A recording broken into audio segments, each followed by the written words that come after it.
বৈষম্যহীন সমাজ গড়ার লক্ষ্যে সৃষ্টি হওয়া ২৪-এর গণ অভ্যুত্থান রাজনৈতিক বিভাজনের মধ্যে পড়ে যাতে পথ না হারায় সেদিকে সকলের সজাগ দৃষ্টি রাখা প্রয়োজন। মঙ্গলবার ঢাকা বিশ্ববিদ্যালয়ে এক আলোচনা সভায় কথা বলেন বক্তারা।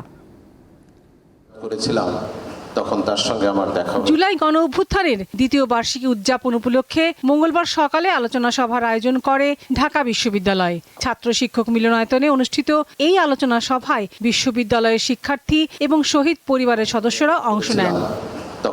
আন্দোলনে অংশ নেওয়া শিক্ষার্থীরা ২৪-এর উত্তাল সময়ের স্মৃতিচারণ করে বলেন, সমস্ত ভয় ভীতি উপেক্ষা করে দেশ গড়তে এক কাতারে নেমেছিলেন তারা, কিন্তু বর্তমান সময়ের নানা ধরনের স্বার্থের টানাপোড়েন কাঙ্ক্ষিত উদ্দেশ্যকেই ম্লান করেছে।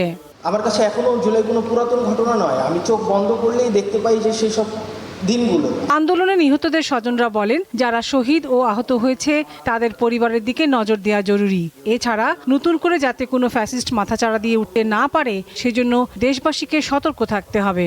যারা আর্থিক অসচ্ছলতায় ভুগছে, শহীদ পরিবার এবং বিশেষ করে যারা পঙ্গু অবস্থায় আছে, আমি মনে করি আপনাদের আমাদের সবার দায়িত্ব যারা পঙ্গুত্ব আছে তাদের পাশে দাঁড়ানো।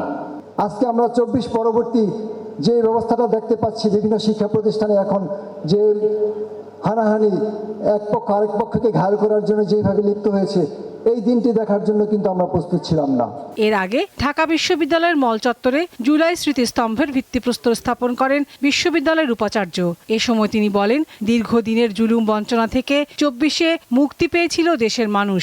আমাদের এই শহীদের রক্তের বিনিময়ে পাওয়া বাংলাদেশ যেন আবার সেই কোনো ফ্যাসিবাদ তৈরি না হয়, আমরা যেন এই দেশে বৈষম্যহীন সমাজ গড়ে বাংলাদেশকে নতুন বাংলাদেশে আমরা চাই যে বাংলাদেশ হবে আমাদের কাঙ্ক্ষিত বাংলাদেশ। দেশ গড়তে বিশ্ববিদ্যালয়ের শিক্ষার্থীদের অবদান চিরস্মরণীয় হয়ে থাকবে বলেও মন্তব্য করেন তিনি। লাবণী গুহ, দীপ্ত সংবাদ, ঢাকা।